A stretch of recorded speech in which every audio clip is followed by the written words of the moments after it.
बिस्मिल्लाहिर्रहमानिर्रहीम। Mechanics bye Q के गौरी, उसका second chapter composition of forces हमने स्टार्ट किया हुआ है। अब इसकी एग्जांपल नंबर 10 सॉल्व करते हैं। एग्जांपल 10 में है कि 3 forces at perpendicular to the sides of a triangle at their middle points.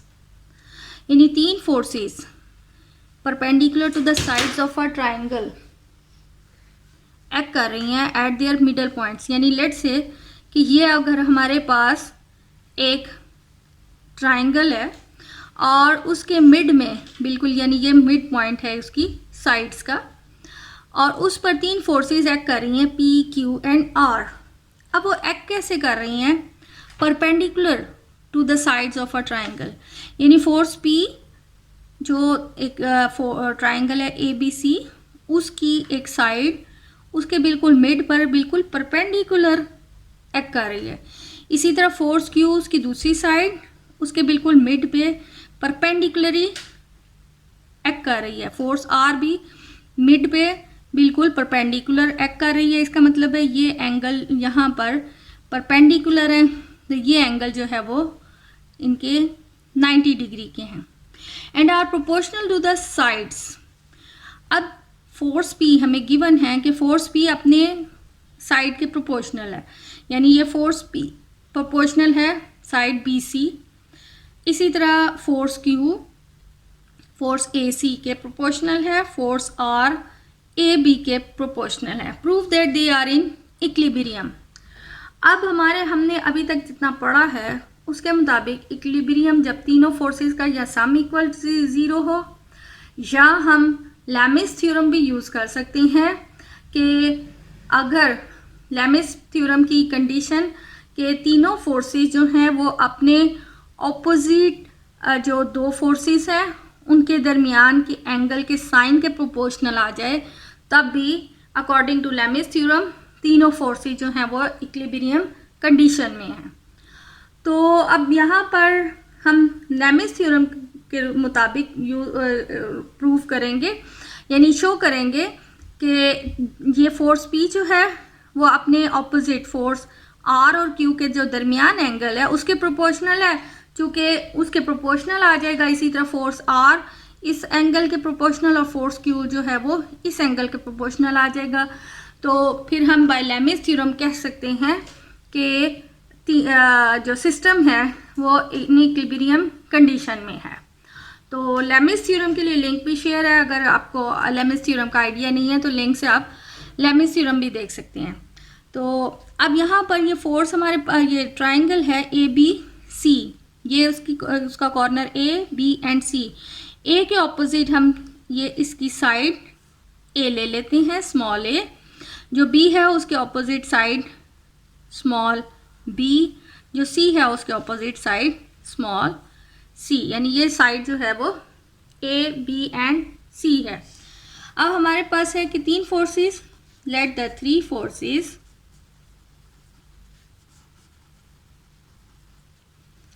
R P Q R acting perpendicular to the sides of a triangle ABC। अब अकॉर्डिंग टू कंडीशन हमारे पास condition है कि according to the condition हमें given है कि force P अपनी side के proportional है।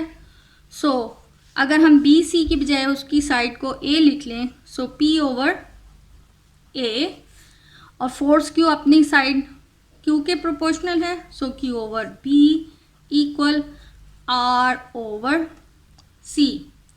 Now according to law of sine, by law of sine, law of sine यही होता है कि एक जो ट्राइंगल है, let's say A B and C, side A side B and side सी।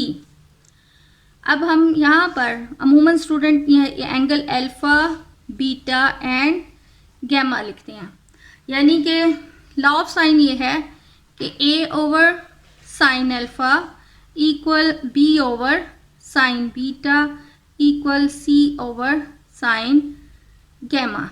यानी ए जो है वो अपने ऑपोजिट एंगल, अपने सामने वाला जो उसके ऑपोजिट एंगल है उसके साइन के प्रोपोर्शनल होता है। यानी साइड जो है वो अपने ऑपोजिट एंगल के प्रोपोर्शनल है। ये लॉ ऑफ साइन होता है। यानी ए ओवर साइन अल्फा आ जाएगा और ये B over sine beta and C over sine gamma, C over sine gamma. अब इस डायग्राम के मुताबिक हमने जो कि यहाँ अल्फा बीटा गैमा के बजाय angle A, angle B and angle C लिया है। So by law of sine ये ए की जगह पर हम लिख लेंगे यहाँ पर ए ओवर साइन ए, यानी कि अल्फा के बजाय हम ए यूज़ कर रहे हैं, and Q over sine B and R over sine C. यहाँ पर पहले लिख लें, यहाँ A over sine A and B over sine B and C over sine C.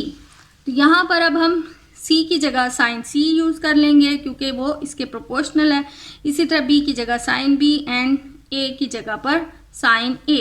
तो ये हमारे पास जो है बाय लॉ ऑफ साइन, ये हमारे पास यहाँ पर ए की जगह हमारे पास पी आएगा, पी ओवर साइन ए।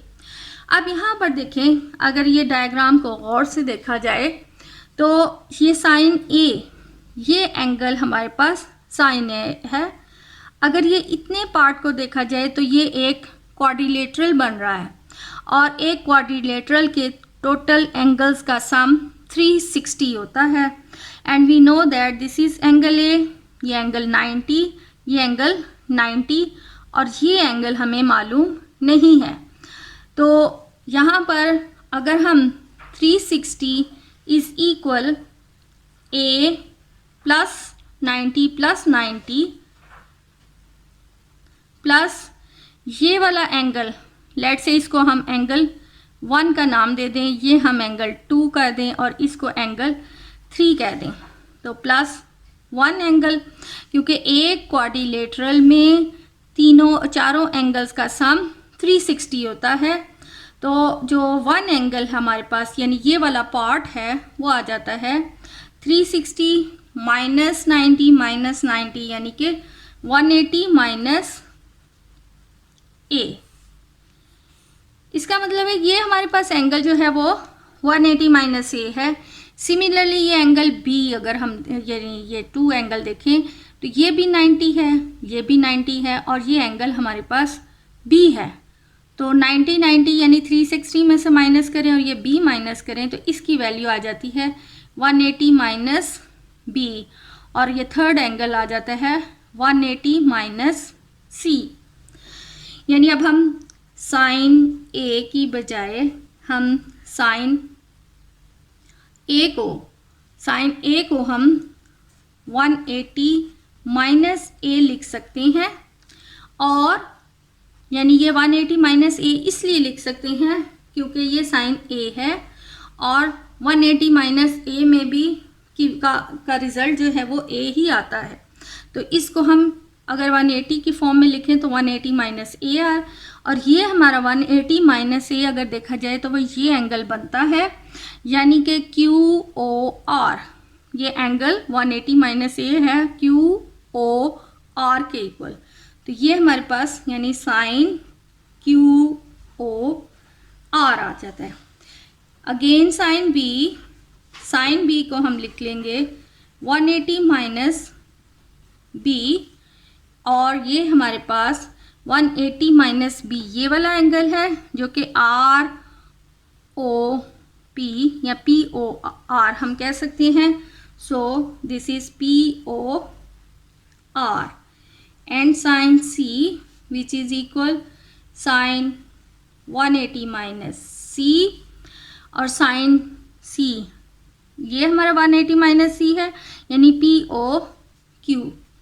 साइन एंगल है ये पी ओ क्यू। अब ये हमारे पास आया था P over sine A। Sine A की जगह अब हम साइन एंगल Q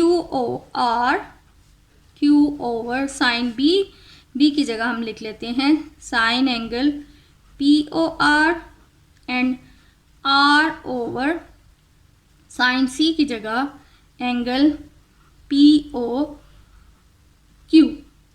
अब यहाँ पर देखा जाए तो जो हमारे पास ये फोर्स P है वो अपने जो बाकी दो फोर्सेस हैं उनके दरमियान एंगल के प्रोपोर्शनल आ गया, और इसी तरह फोर्स Q वो भी अपने जो दरमियान दो फोर्सेस, अपने ऑपोजिट जो दो फोर्सेस के दरमियान एंगल हैं उनके साइन के प्रोपोर्शनल आ गया, और फोर्स R P और Q के दरमियान जो एंगल है उसके ही प्रोपोर्शनल आ गया।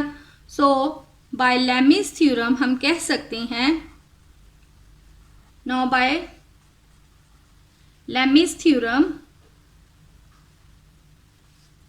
force P, Q and R are in equilibrium condition.